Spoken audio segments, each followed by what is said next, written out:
গোপালের কানামাছি খেলা।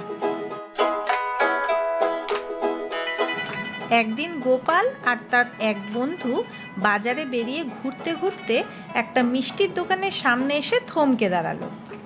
তাদের দুজনের কারোর কাছেই কোনো টাকা পয়সা ছিল না, কিন্তু মিষ্টির দোকানের থালায় থরে থরে খাবার সাজানো দেখে তারা আর লোভ সামলাতে পারল না। দুজনে যা থাকে কপালে এই ভেবে ঢুকে পড়ল দোকানে। সঙ্গে পয়সা কড়ি না থাকলে কি হবে, গোপাল আর তার বন্ধুর পোশাক পরিচ্ছদ ছিল খুবই দুরস্ত। তখন ভর দুপুর, দোকানে একমাত্র দোকানি ছাড়া আর কেউ ছিল না। গোপাল আর তার বন্ধু দোকানে ঢোকবার আগে নিজেদের মধ্যে চুপি চুপি কী সব পরামর্শ সেরে নিয়ে তারপর দোকানে ঢুকেছিল। দুজন বিশিষ্ট খদ্দেরকে ঢুকতে দেখে দোকানি খুব খাতির করে বসালো তাদের।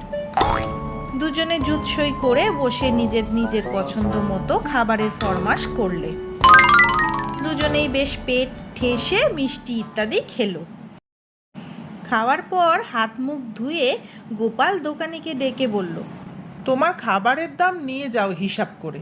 শুনে গোপালের বন্ধু তাড়াতাড়ি বাধা দিয়ে বলল, সে কি, আমি তোমায় খাওয়ার নিমন্ত্রণ করলুম, দাম আমি দেব, তুমি দেবে কেন? দোকানি ভাই, তুমি আমার কাছে এসে তোমার খাবারের দাম নিয়ে যাও। এই বলে সে তার পকেটে হাত ঢোকালো।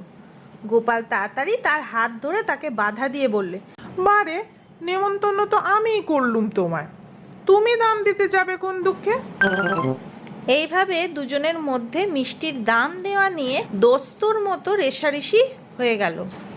এই দাম দিতে চাইলে ও বাধা দেয়, ও দাম দিতে চাইলে এ বাধা দেয়। এদিক ওদিক করতে করতে দোকানির নাজেহাল অবস্থা। পরিশেষে গোপাল দোকানিকে বলল, এক কাজ করা যাক দোকানি ভাই, তোমার কাঁধের ওই গামছাখানা দিয়ে তোমার চোখ বেঁধে দিচ্ছি। তুমি চোখ বাঁধা অবস্থায় আমাদের দুজনের মধ্যে যাকে প্রথম ছোবে সেই দেবে তোমার খাবারের দাম। আমরা এদিক ওদিক ছিটকে থাকবো এলোমেলো ভাবে।